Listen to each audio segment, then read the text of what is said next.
ഹൈദർമരക്കാരെ തൂക്കാൻ വേണ്ടി തമിഴ്നാട്ടിൽ നിന്നും വന്ന രാമയ്യൻ എന്ന അരച്ചാർ ആക്സിഡന്റിൽ പെട്ട് മരിച്ചു. ഹൈദരെ കൊല്ലാൻ പറ്റില്ലെന്ന് പറഞ്ഞ് എഴുതി തന്നിട്ട് പൊയ്ക്കോ. നീ കെട്ടിത്തൂക്കിയാലും ഞാൻ ചാവില്ല. ജയിലിന്റെ ഒരു വാതിലും ഹൈദരുടെ മുമ്പിൽ തുറക്കാതിരുന്നിട്ടില്ല. മറ്റേതെങ്കിലും സ്റ്റേറ്റിൽ നിന്ന് ഒരു എക്സിക്യൂഷണറെ, ഇനി ഏത് സ്റ്റേറ്റിൽ നിന്ന്? അവനെതിരായ ഒരു ചെറുവിരൽ നനക്കാൻ പോലും നമ്മുടെ ഡിപ്പാർട്ട്മെന്റ് കഴിയില്ല. അല്ലെങ്കിൽ ഒരു കാര്യം ചെയ്യും, എല്ലാം തികഞ്ഞ ഒരു അക്ഷയപാത്രമാണല്ലോ തന്റെ സുഹൃത്ത് നരസിംഹ മന്നാടിയാർ. പറ, ആരാച്ചാരെ എവിടെന്നെങ്കിലും ഉണ്ടായിക്കൊണ്ടുവരാൻ. ഇപ്പോഴുള്ള മന്നാടിയാറുടെ മുത്തച്ഛന്റെ കാലത്ത് കാമാക്ഷിപുരം നാട്ടുരാജ്യമായിരുന്നു. 10-70 വർഷങ്ങൾക്ക് മുമ്പ് ചെങ്കോലും കിരീടവും വെച്ച് ഈ കാമാക്ഷിപുരം ഭരിച്ചിരുന്ന നാടുവായി. മുത്തച്ഛന്റെ പുനർജന്മമാണ് ഇപ്പോഴത്തെ നരസിംഹ മന്നാടിയാറെന്ന് ഈ കാമാക്ഷിപുരത്തെ ജനങ്ങൾ വിശ്വസിക്കുന്നു. നരസിംഹം, ഹാഫ് മാൻ ഹാഫ് ലയൺ. ആരാ ഹൈദരെ കാണാൻ വന്നിരിക്കുന്നത്? ഞാൻ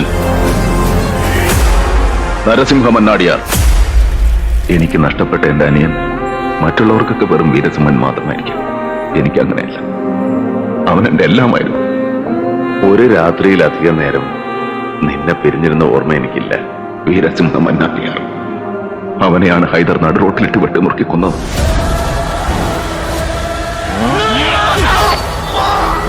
മറന്നും പുറത്തുമൊക്കെ ജീവിക്കാൻ ഞാൻ ബ്രാഹ്മണനോ ശൂദ്രനോ വൈശ്യനോ ഒന്നും അല്ല. മന്നാടിയാർ ക്ഷത്രിയനാണ്. ക്ഷത്രിയൻ.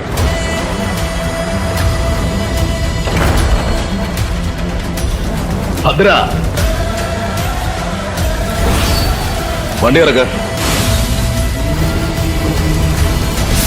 ഗംഗയിൽ നിമഞ്ജനം ചെയ്യേണ്ടിരുന്ന ചിതാഭസ്മത്തിന്റെ പരിശുദ്ധി നിനക്കറിയില്ല. കാശിയിൽ ഒഴുകേണ്ട ഈ ഭസ്മം തൽക്കാലം ഡ്രെയിനേജിൽ ഒഴുകട്ടെ. അയ്യോ,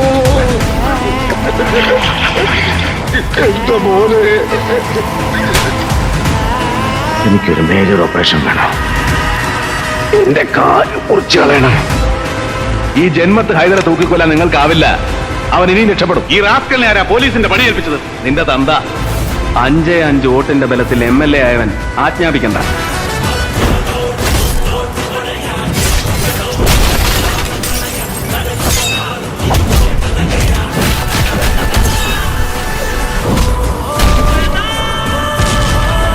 ഇനി എന്റെ ഊഴം.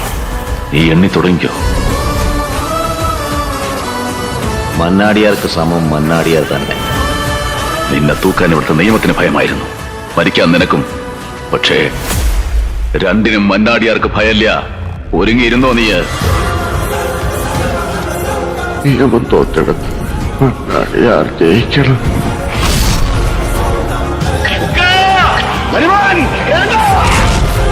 നിയമത്തിന്റെ തൂക്കുമരത്തിൽ നിന്ന് നീ രക്ഷപ്പെട്ടു. മന്നാടിയാരുടെ കയ്യിൽ നിന്ന് നീ രക്ഷപ്പെടുത്തി. നിനക്കുള്ള വധശിക്ഷ ഞാൻ നടപ്പാക്കും.